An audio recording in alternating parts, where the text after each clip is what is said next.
Oh, here we are again now, and it's like no time has passed. Gazing out upon the sunset as it sinks into the night. Many times it seemed as though a given day might be our last. Face to face with certain death, it's somehow coming out alright. I don't think that we have any cause to lament, but there's quite a lot of thrilling intent, thrilling intent, thrilling intent, thrilling intent.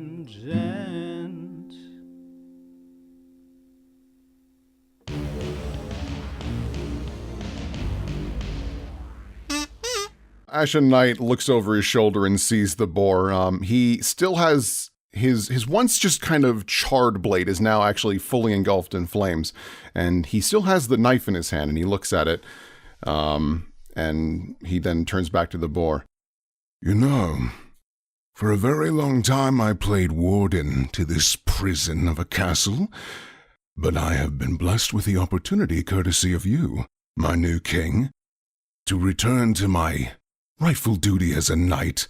And he slams the sword onto the hilt of the knife and drags it forward, creating sparks, which then ignites to create a pure flame blade, instead of the knife now being just the hilt of the new fire sword.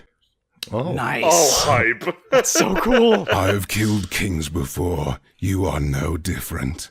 You have? He turns around. How do you think I got the throne? I guess I never really thought about it. Ashen Knight is just going to impale this man in the chest into the wall, and because he can't control the castle anymore, he can control his sword. And with just a flick of the wrist, the sword actually carries the man through the wall up to the ceiling. And once he is dragged to, like, about here, just being carved all the way through, he slams into the ground, hilt first, so meaning on impact, he's going through the hilt of the weapon. Ashen Knight just walks over, takes the sword, and then brings both flaming swords down on him to keep him flattened for Gregor. Slam! He hits the ground and lies gurgling on it. Marcus looks at his friend Gregor for a moment longer, and he likes what he sees in his eyes. It's like all of the pain and the anger and the fury has snapped into focus. It's clarity. And Marcus knows that that's exactly what Gregor needs if he wants to fight to his fullest potential. Could use a finishing touch, though. Closing his eyes for a moment, Marcus draws forth the barest fragment of his soul, and, conjuring a kind of writhing knot of flame in the other hand, he combines these two things, touches them to the tip of Gregor's glaive, imbuing it with infernal fire. Harlock is going to, ironically enough, even though he's on fire, take cover as close as she can behind Ashen Knight. And she was clearly feverishly working on something the entirety of that little delay in combat. But even as she's sitting here behind Ashen Knight and burning, and she can see the look in Vice and Kier's eyes that are just like, oh, are you crazy? She looks at them, burning, and she says, I've been burning for the past 15 years. I can wait another 5. Dude, that's so cool. You feel the Ashen Knight's approval. I need cover. Man, everybody's getting all these shall awesome have it. one-liners this battle. A man gives after all.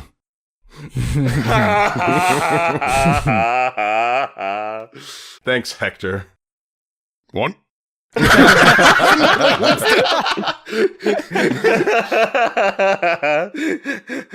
Vice's turn. He sees how the situation is unfolding. You are all psychopaths. Okay. He's going to, he holds out his hand and, water begins to flow around his feet. He's taking some sort of action. You're not quite sure what. And that brings us around to Gregor. All right. Everything's laid out. The boar's on the ground, gurgling.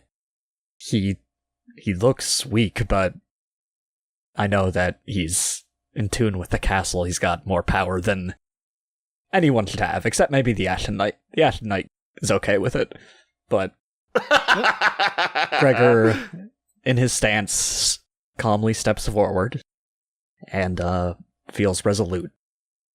He stabs his glaive into the ground, and the eldritch fire flares and explodes and sends the glaive flying up, Gregor with it, doing a spin in the air. Yes. And coming down with a mighty blow on the board. Fucking Okay. beautiful. Gregor, how many of your friends would you say are helping you with this attack? Some. I'm gonna need a number. How many people just assisted you with that strike? Well, I don't know what the hell Harlock did. No one does. She's helping. I think it's safe to Trust that assume she's helping. Yeah. Yeah, you can trust that Harlock's helping. You can't trust that Vice is helping. He doesn't count. Fuck him. Well, I learned the Ashen Knight stance, blazing glory form Yes. from the Ashen Knight. You can call it burning stance. Yeah, erupting burning stance from the Ashen Knight. Okay. And Marcus gave me the fire and the calmness to calm my inner turmoil and turn it into just pure strength. Kier is a good friend, and he's cheering me on. And he's curing you. Yeah. Kier sure did have his turn after yours, so the best he can offer you is a fucking thumbs up. That's all he needs to do, man. Yeah, sometimes that's the best That's all thing. he needs to do, dude. Can Marcus, prepare and fling a salvo of Eldritch Blasts to, add on to Gregor's attack here? Absolutely. Great. So, Harlock, I'm gonna say your Yomi goes off first, before the blow hits. Okay. Tell me what happens. Well, while everybody was having their moments, it was very nice and touching, and Harlock probably shed a tear if you would have seen it. Harlock was in her backpack using everything she has to recreate the conditions needed to make a tear again, using her arm as the anchor. Oh, Whoa. God. Oh. Assuming that we can't beat him as long as we're here in his home. Uh-huh. We're going to have to send him somewhere else. So Oh, fantastic. Harlock is going to step out of cover.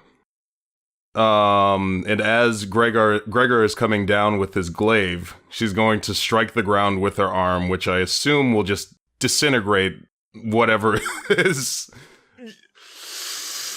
Yeah, so basically what you're going to do is as Gregor slams into him and creates this eruption of fire, you're going to create this miniature void behind him. Mhm. That, you're basically going to shove him out of existence, A tabletop, if you will. Hey, God. now you're One getting it. room over. Hold on 1 second. Meanwhile, in another room, Nanook has two people in a headlock who are fighting for their lives. No, I tap out. Zelvetta looking behind. Jen, what are you doing? Hold on a second. I just had a terrible feeling.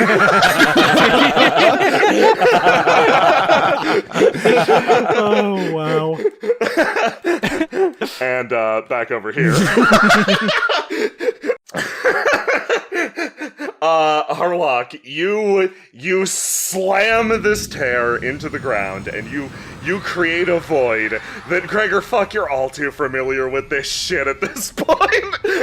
And you leap up into the air. Now the patterns running along your glaive becoming sort of running, turning molten metal. The glaive itself regenerating from the material of Kirlos's crossbow. It continues to withstand your retempering of the blade. It takes whatever the fuck shape you want. And as you take this burning, running molten metal glaive, you swing it and you slam it down. this time with a curtain of flame. It explodes every single color, and every last one of the roses on your heads erupts with a shower of energy, the entire room cracking as you drive this power directly into the man. And he goes spiraling backwards, eyes fixed on you the entire way into the void. And with that, the boar is gone. However... I hit him so hard, he left the universe. Now... I promised you I'd kill this man for you. Hey, it was a team effort. Did you just make what I think you did? And in time with that, you absolutely managed to destroy the boar. That is 100% guaranteed, or at least you sent him somewhere else. The owner of the castle is forced backwards through this tear and impacts another higher world and scatters like fucking flower petals on the wind. However, what does that mean for the people trapped in the current world? You watch as the tear begins to slowly expand. Ashen Knight, your first impulses begin to kick in, and you're like, oh yeah, this is one of those. I can close it. And you reach out a hand, but fuck no, you're not tied to this place anymore. You don't have any more control over this chaos. And God, all of that energy continues to hemorrhage and bleed and pour into the room. And you guys watch as the terror begins to grow. The thing that Castle Crowhenge is predicated on, now a gaping open wound, and fucking looking into this thing, this just collection of nightmares. Information begins to just pour itself into your brain. Harlock, you've felt this before. Looking into the tear was the worst experience of your life, but fuck, it probably made you smarter in the process. In doing so, you start to realize what this castle was. It was an overflowing of this chaotic, sort of the blood of another dimension pouring into this one, sort of wrapped up, tied around a singular point, a singular will, the will of the Ashen Knight. And now that the king has been usurped and sent to another dimension, there is nothing to order that tide. There is nothing to make sure that the castle retains its shape. And you remember, long, long ago, what a Divian told you about a tear puncturing and warping everything in this space.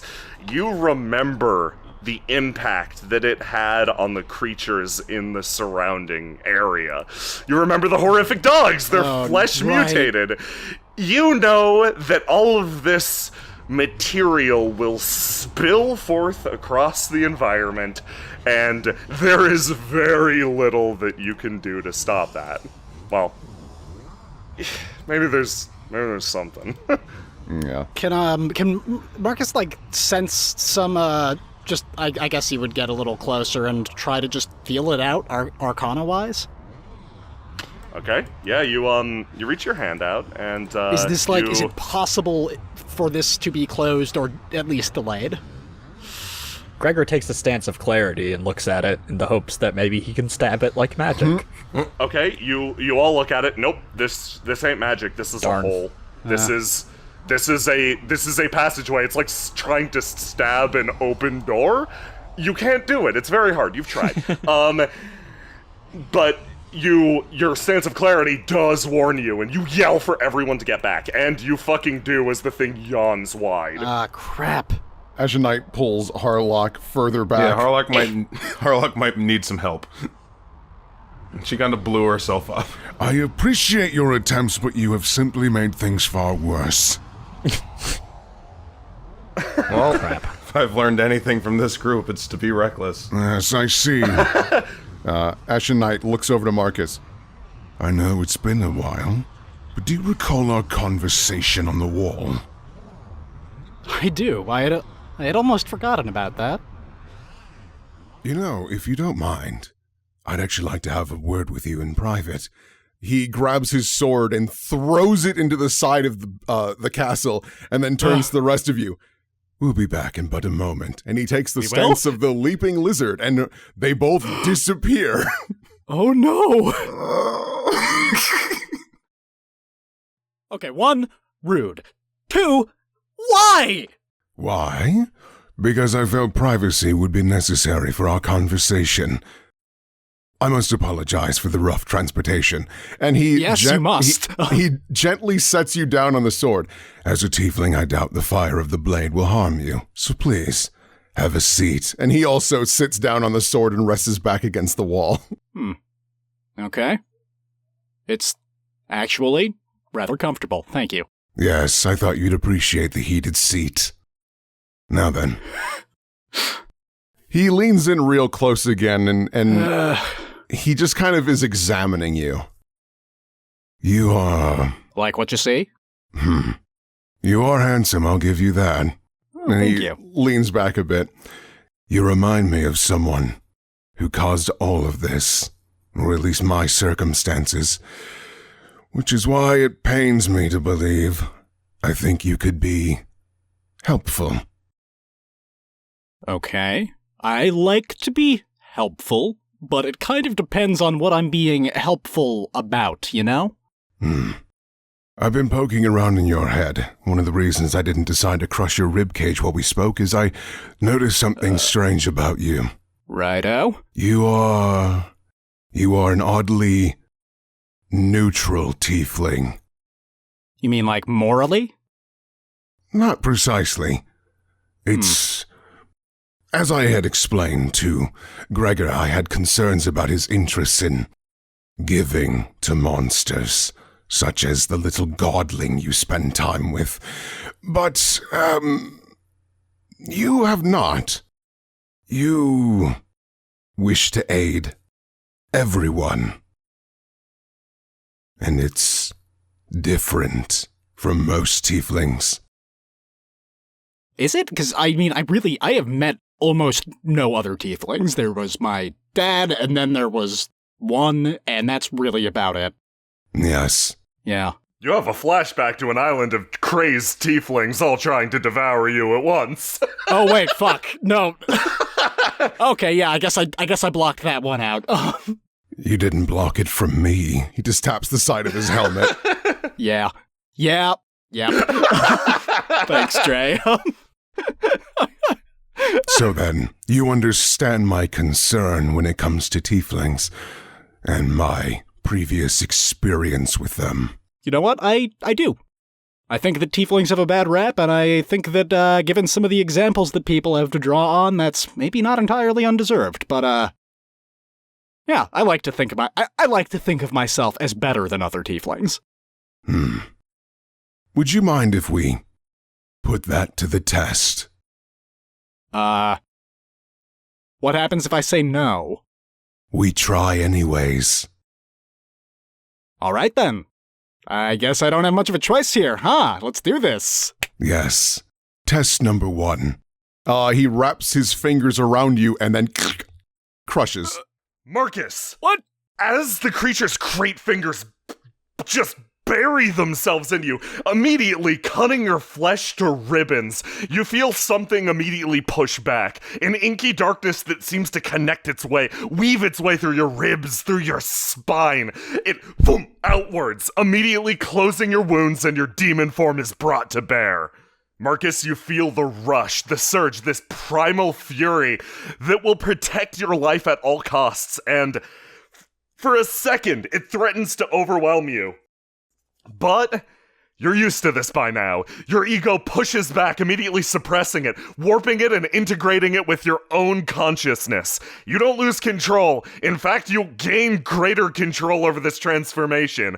It feels like with each time you change, you're gaining more and more mastery. While you were afraid before of losing yourself, your mind is proving to be not only surprisingly resilient, but surprisingly kick-ass. As the demon within you rises up, you take it and you wear its flesh rather than the inverse. Okay. Ashen Knight, as you are going through this transformation, he just leans in real close, trying to really examine you even closer. I need to see if you're a good man who happened to be born a monster, or if you really are what you were born as. Okay, why the fuck does it have to be about whether I was born a good person or, look, I'm trying to be a good person. Isn't that enough? It is.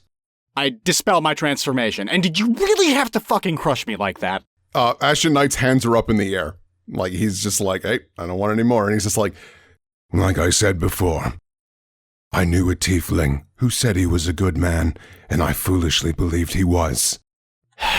When we went to deal with the ruler, the first ruler of Crowhenge, we slayed him. We were successful. Our band of adventurers had done what we thought was impossible, to save humanity. And then the damned tiefling. The little blood contract. He wanted to escape it. And he thought the power of the ruler would allow him to escape it. He killed everyone. We had fought tooth and nail to survive, yet his greed and cowardice doomed us all. So I killed him, and took the ruler's power for myself, because only a good man should have it.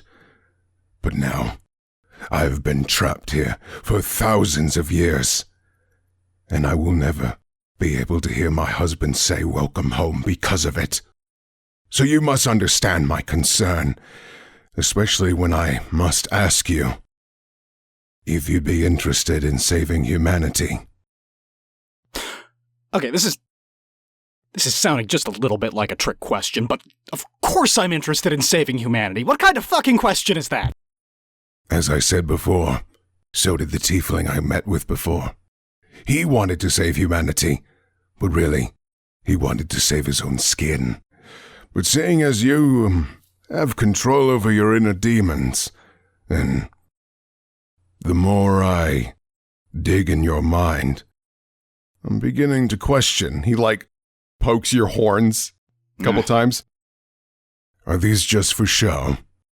Because you do seem to be a rather good person.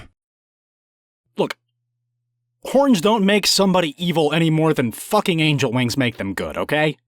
I'm sorry, I'm cursing a lot because I'm really on edge. I know, I'm sorry. Okay, it's alright. It's not, but...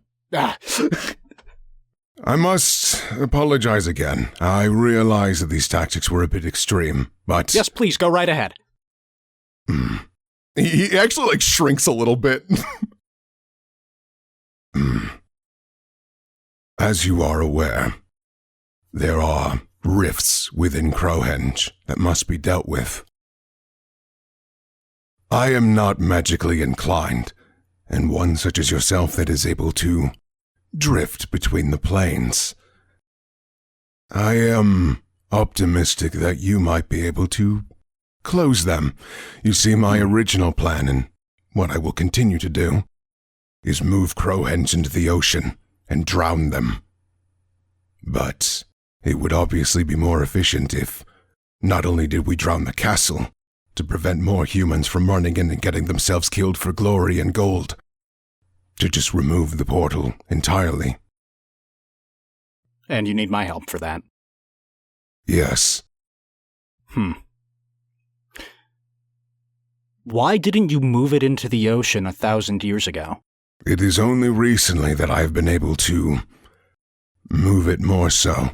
Not to mention the fact I've been so distracted trying to keep people alive. He just kind scratches the side of his head. He sounds a little exhausted. Okay, you're gonna have to understand if I'm a bit wary of this entire thing, right? Yes. Okay. That said, I'm willing to entertain the notion that you are perhaps not an entirely evil monster bent on the destruction of humanity, and even that you might be able to assist us in saving them. So, what can I do?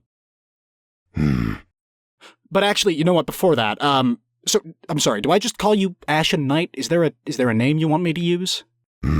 I'd say call me Ash, but that might be confusing, and I'd hate to be associated with the godling.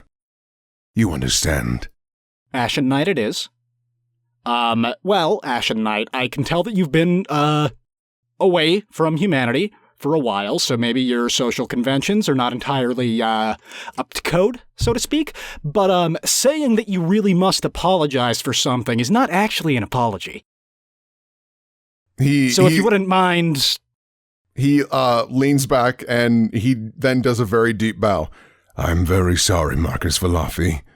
I should not have been so aggressive towards you, but past transgressions and thousands of years of built-up hate, it gets to a man. I imagine it does. Apology accepted. Thank you, Sir Ashen Knight. And thank you, Marcus Valafi, for proving to me that while there are good men that can become monsters, He extends a hand. some monsters are actually good men. I take his hand. Or as much of it as I can. I understand, considering your appearance currently, it may fall on deaf ears, but a man gives and a monster takes. What are you willing to give? You can feel the Ashen Knight smile. Just like I did. Marcus powers down out of demon form first. So, I think that I can close this. But I also think that I can only do it from inside the rift. From the other inside of it? Yeah. The one that's, not here. Alright, what other ideas do we have? Anybody?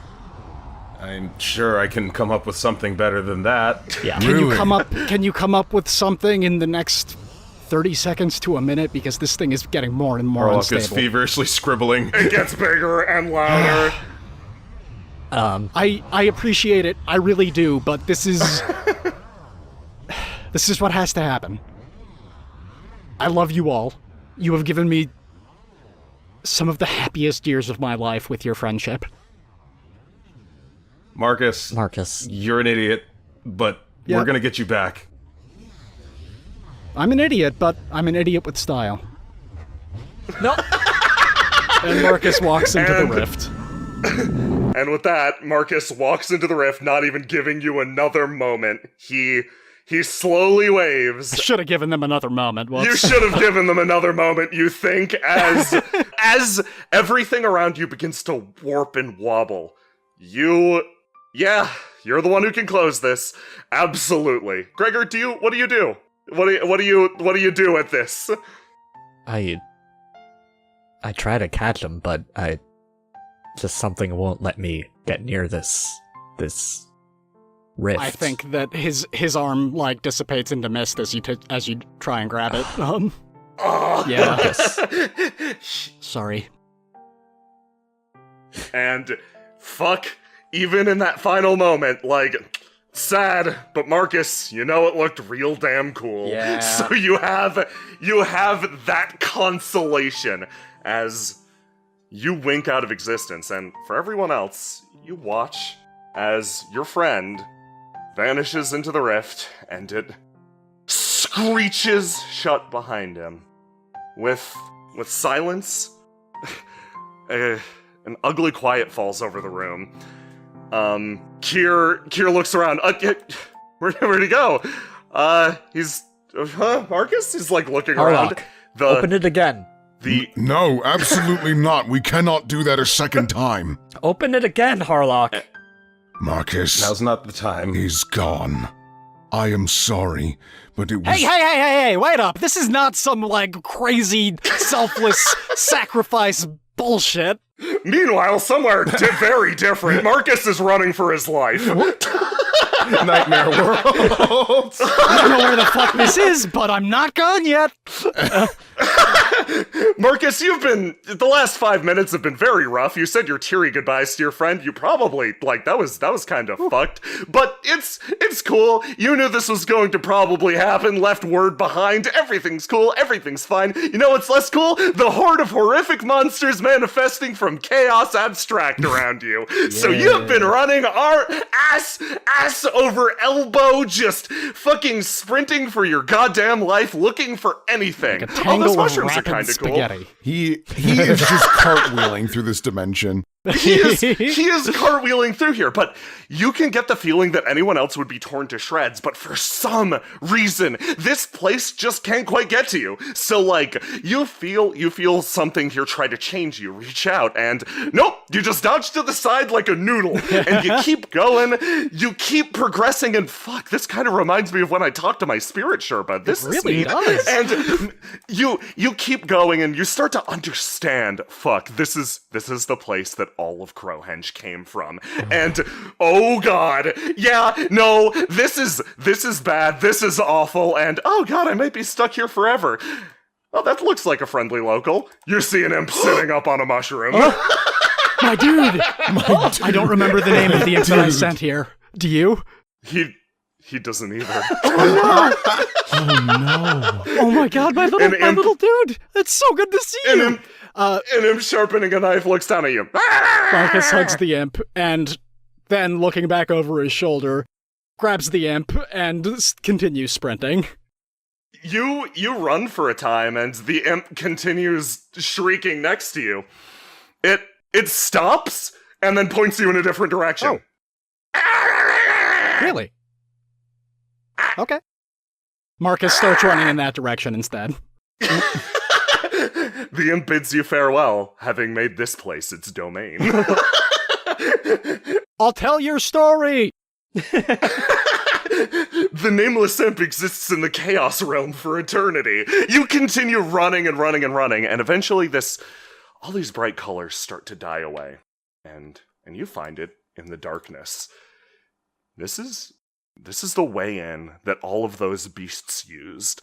This is a pathway, a sickening gate that all of those corrupting energies in the world used to travel and fuck up where you're from. And you put your hand on it, and this is a small, weak tear.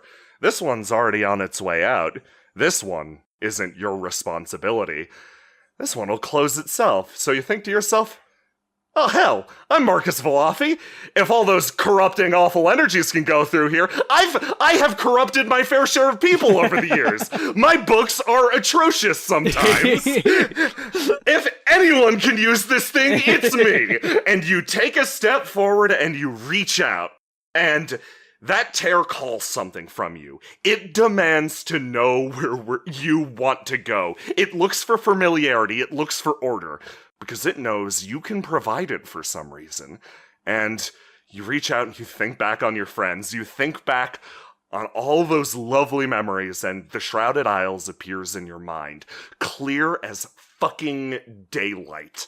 And you will yourself back there.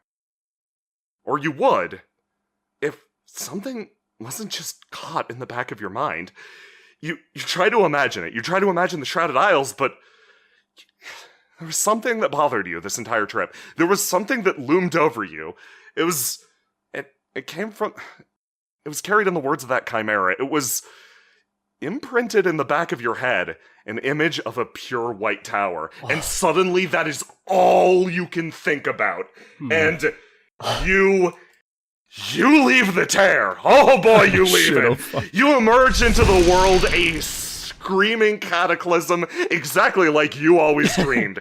There's the hellfire, there's the smoke, there's all that, but you're not home.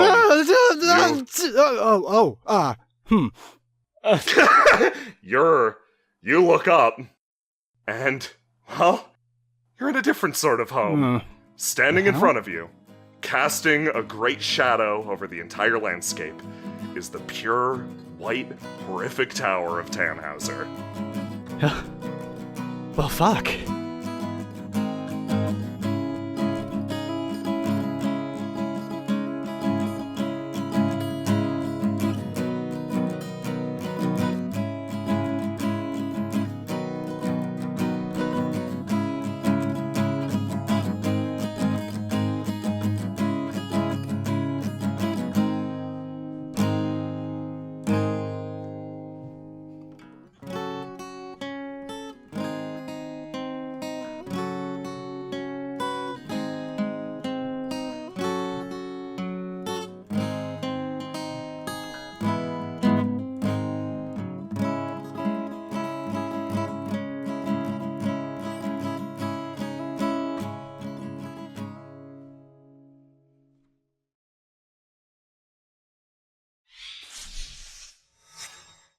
Sometime later, in the necrotic wastes of Caravia, the Ashen Knight drags himself along, avoiding pursuers. I mean, these Caravian wizards, they're extremely eccentric. They're looking for giant, vaguely eldritch things, and fuck, the Ashen Knight is probably made out of enough components to power an alchemy lab for generations. So, you manage to fight off your pursuers, and you work your way down through one of those fucking mass-produced dungeons that just appear in this place. And you kick down a wall, and you draw yourself in. The necromancers won't find you here because very few people do. Nobody thinks to look in the walls. Most of these creatures, like the ones that genuinely make these dungeons, they tend to hide in these 5-foot by 5-foot spaces that are just out of the way and annoying. But you're the Ashen Knight. You made the greatest dungeon that ever was, and you're not going to let a dungeon like this stand in your way. So you go into the backstage area and hunker down, waiting for the pursuers to pass. But as you do, you feel a mist on your back as drifting from a coffin comes a light cry. It appears to be the wail of some sort of dead creature, like a banshee or something, but as the lid of the coffin falls off, something emerges, long, flowing, beautiful robes and a death mask of what appears to be pure platinum. Frankly, it's gorgeous. And this creature, this thing that can only see the shape of souls, for it has long since lost its eyes, looks at you, and with a rasp, you hear, Hector? And this being that suspended its own mortality on the off chance it might meet the one it loved again, extends its hands as the mask begins to contort itself. Once again, the Ashen Knight, only able to see the true shape of things, not the physicality, sees his long-lost husband begin to cry, and with a smile he says, "Welcome home."